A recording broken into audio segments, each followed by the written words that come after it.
This time I've got a Yamaha RXA730. Complaint on it sound was intermittent, and it was. I've had this thing on my bench about 5 times, and the last 4 times I put it on my bench, it's worked fine. I plugged it in today, and I got no sound at all. So let's pull the top off this one, and we'll take a look and see if we can find out where the problem is. No guarantees at this point. Intermittents are always a challenge. Let's check this one out. This is the Yamaha. This is a, what is this thing? It's an RXA730. It has no sound. It had intermittent sound. I've been trying this thing out for like a couple weeks. Every time I get a chance, I put it on the bench, and it's always had sound. Today, it doesn't have sound. So I pulled the top off it. I got picture going through HDMI, but it's not producing any sound at all through HDMI or any analog inputs. The relay clicks in for the speakers. We're going to check the ESR on some of these caps on the DSP board and see if any of them have gone bad, because it's cold right now, right? So we'll just look and see if any of these are bad. It's a 33 at 10. That one might be 6.6. Maybe a little bit on the high side. That one's good. That one might be starting to go bad. 10 microfarads. 24. So I'm thinking maybe some of these caps are going bad. That's a 100 at 6 volts. That one's okay. Maybe a few of these caps are starting to cause the voltage a little bit of extra ripple, and it's intermittently not kicking in. That's the thought, because all the audio goes through this board. It's got your DSP crap on it, right? So it might be 1 or 2 little caps that are starting to act up. That's 12. That's a, what is that? That's a 10. That's 16 volts. Like 10 at 16 volts shouldn't be any worse than 8. And it's coming up about 11. So we may have, and that one's measuring 23. What size is that one? I think that's also a 10. My magnifier's on here, see what that is. Yeah, these are all 10s at 16. There's 3 of them here. I'm wondering if maybe these are causing the problem. 23. It's hard for you guys to see it because of the reflection, but trust me, it's 23.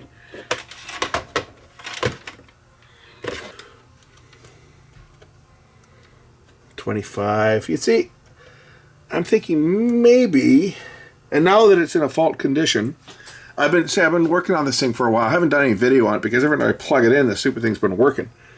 So I've just left it sit for a week since I looked at it last, and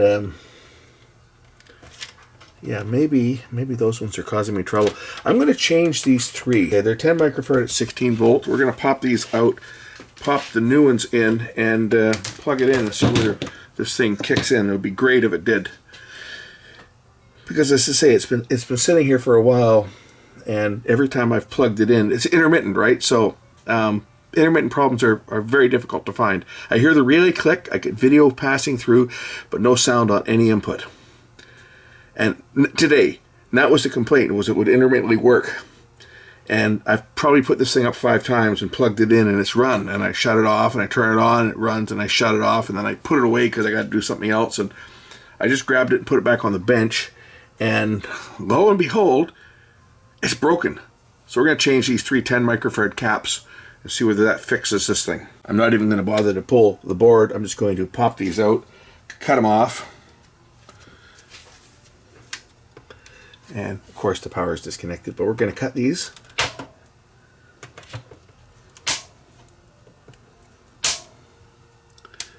And remove the remainder of them.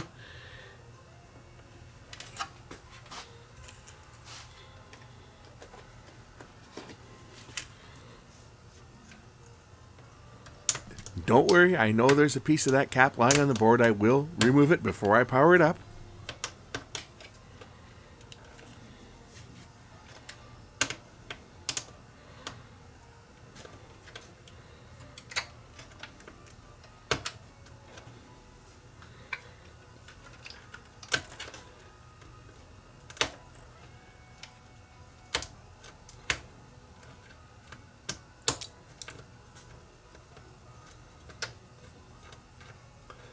And no, I don't work on home theater as a rule. I'm only doing this because it was brought to me by an old friend.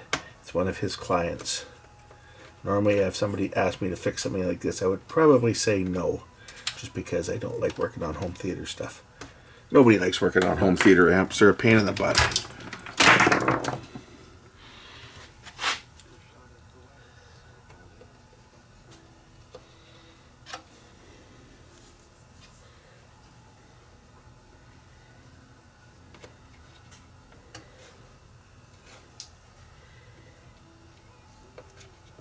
You can't see this off camera, but I'm picking these off with my finger, so yeah, I'm getting a bit burnt. Speaking of getting burnt, goddamn Trump. Trump messing with the markets is costing everybody money. I got a call from my bank today. I gotta go in for an emergency meeting for my stocks and so forth, and mutual funds that are tanking right now, all because of Trump fucking the market up with his tariffs on, tariffs off, tariffs back on, causing the markets to fluctuate wildly and making everybody quite nervous. Fund manager calls me today, and he's been in emergency meetings all week. He says, I need to see you sooner than later.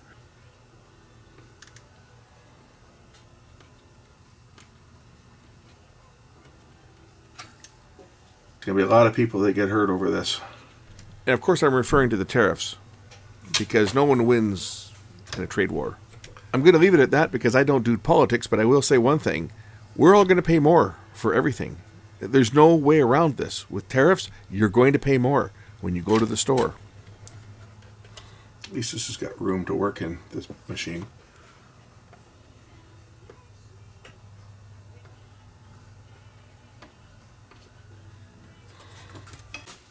Let's power it up and see if it works. Yes, I saw that remnants of cap lying on the board. Power on.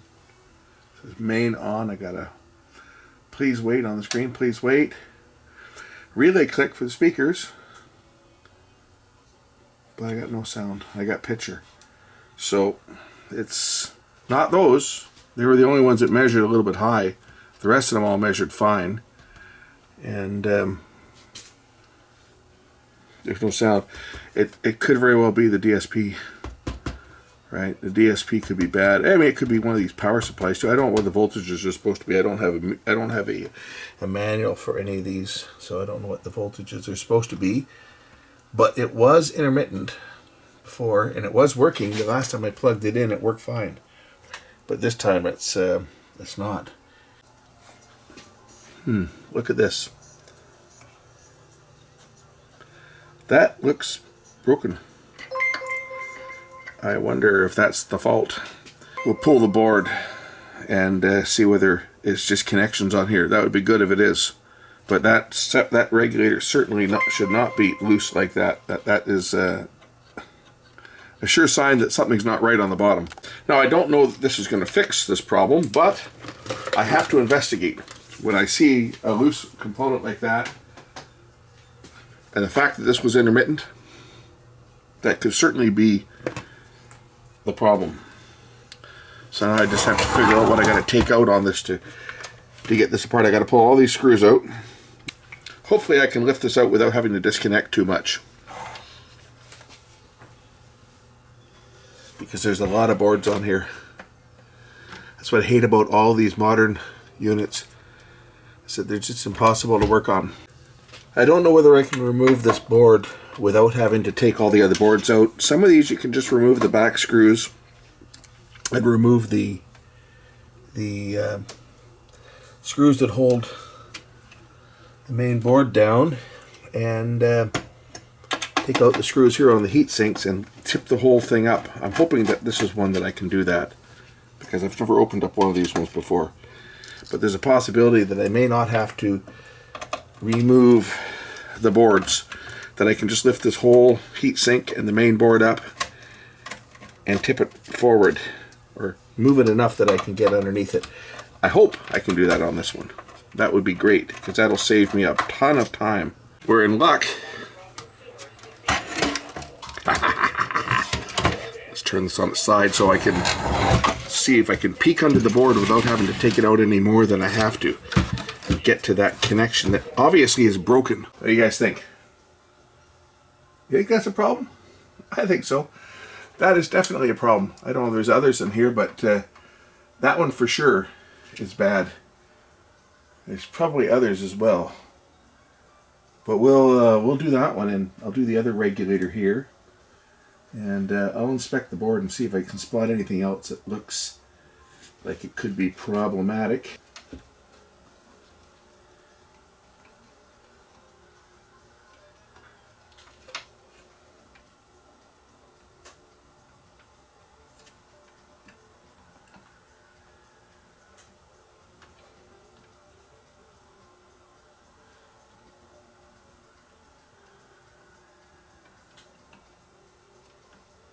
This is this bloody lead-free solder crap, right?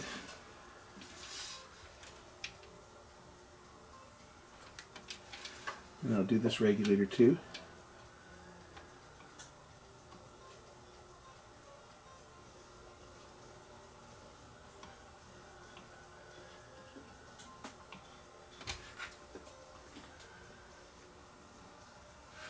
A few more up top here that look like they could be bad up here.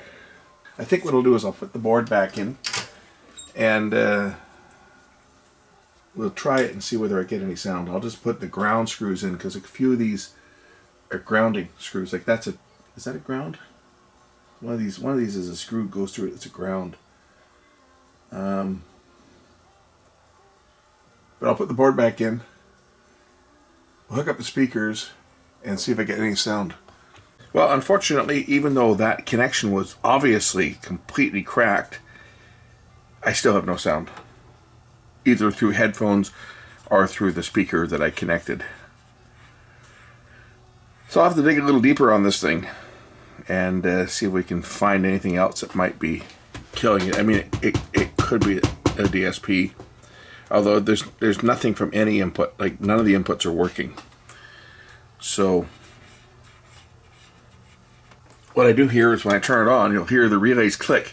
So we know the speaker relay is clicking in, and if I plug headphones in, you'll hear the relay for the speakers disconnect. But listen when I power it up.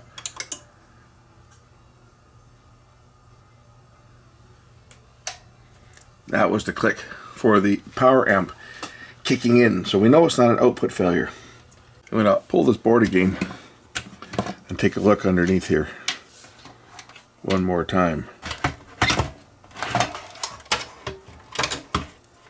I think this trace down here where the solder was cracked, I think the trace is cracked there too, so I'm just going to bridge over that to where I think it goes. It looks like this one goes up to here, that one goes to there, and that one goes over where that one goes. It looks like it goes over to here. It looks like that trace is cracked. That might be it right there. The problem. So I've been staring at this board for a while, just looking for bad connections, and I mean I've spotted a number of them that I should go over.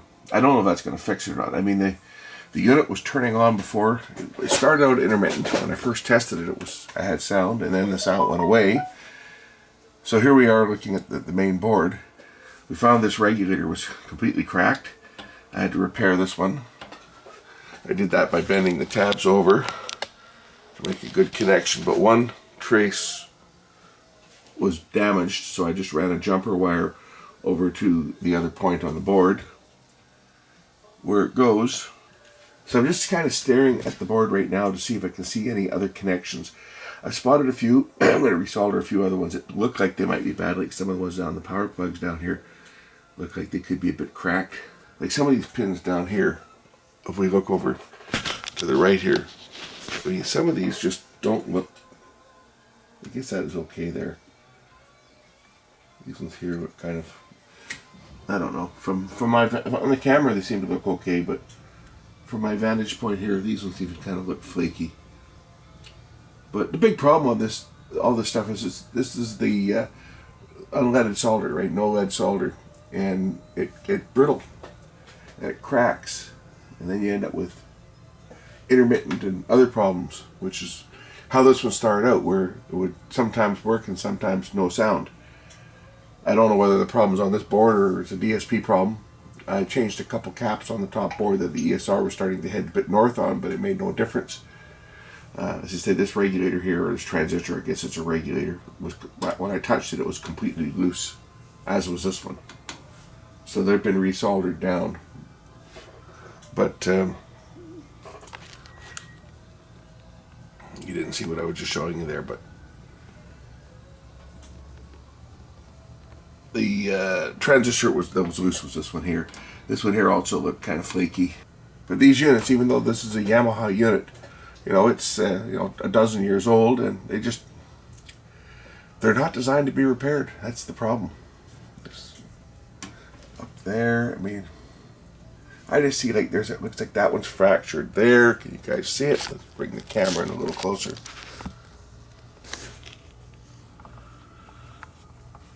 Like, where was I here? Like this one here. That looks like that could be cracked. Right? I mean, it's just, where do you go on this, right?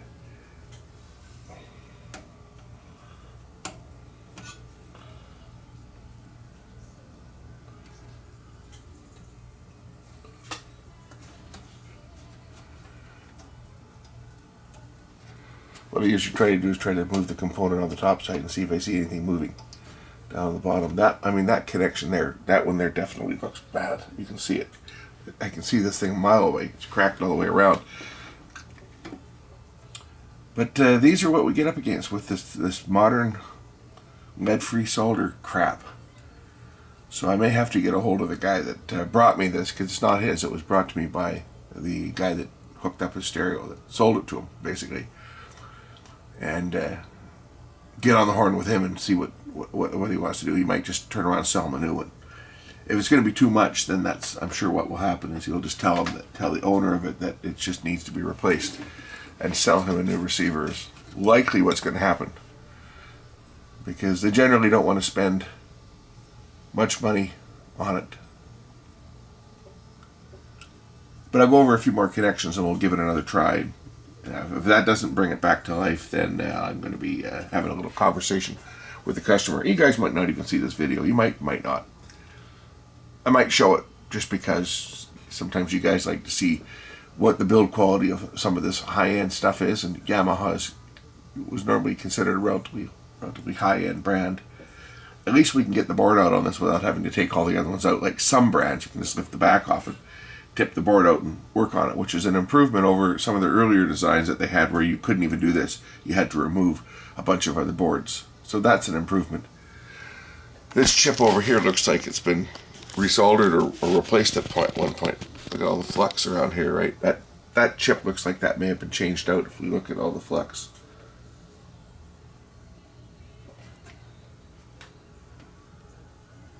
Or even resoldered at one point.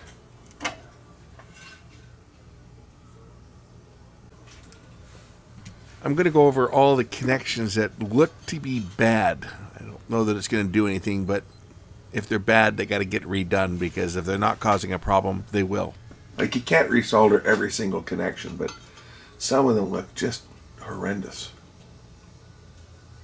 Tone and info, no protection. Okay, so there's no fault there. DSP margin. I think that's answering our question. So this guy's going to be, I guess, looking at a new receiver. As you can see, it's passing video through HDMI to my other test set. Yes, I have my other plasma in here I use now for testing. And it's passing video, but there's no sound. It's kind of like what I thought it might have been. It might have been a DSP. I was kind of thinking about that going in. It's likely the same type of problem that Onkyo had with bad soldering under the DSP. I wonder if I can just throw some heat on it and maybe that'll fix it. We'll try that. I'm thinking it's either that one or is that the DSP. It's got two VGA chips, and they're the most likely source of the problem. I'll grab my heat gun. We'll throw a bit of heat on here and just see if anything happens. I'm not holding my breath, but we'll try it. Heat this one up just for a minute.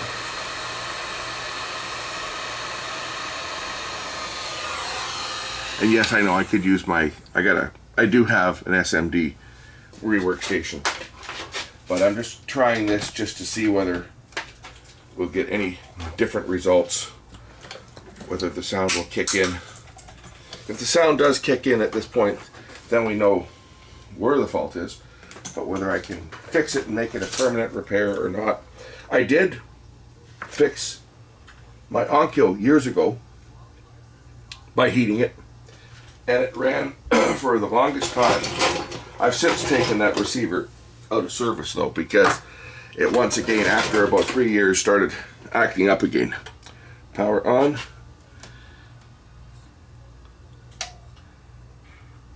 Yeah, no sound. Even when I put it on pure direct, because everything goes through that DSP.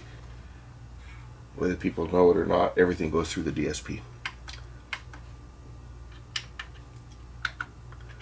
I'm going to end this one now. I got to get a hold of the guy that brought it to me. Let him know, hey, that's throwing a code for DSP. Did I show you guys me putting it into test mode? I'll do that on camera. So with these Yamaha receivers, if you're in protect mode, when you hit the power button, the red light will blink rapidly. And depending on the model, some of them you would hold down the tone control and the straight button and hit power. Others you hold down the info. This one you hold down info and tone. So you hold tone and info at the same time, hit power, and it'll power up. And if there's a reason why it went into protect, it will tell you. Such as, for example, if your outputs are bad and you have DC voltage on the speakers, then it will say DC or whatever the error is. In this case, I'm getting this one DSP margin, and that I think is bad.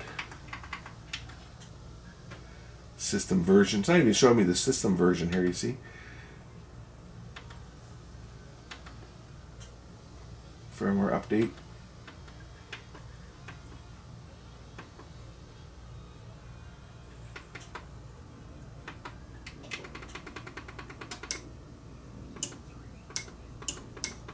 I can check the voltages here on the DSP board.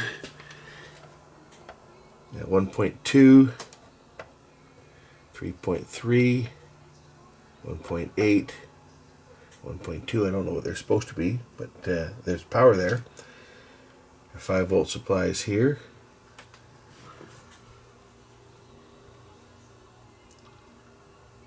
And the voltages are there.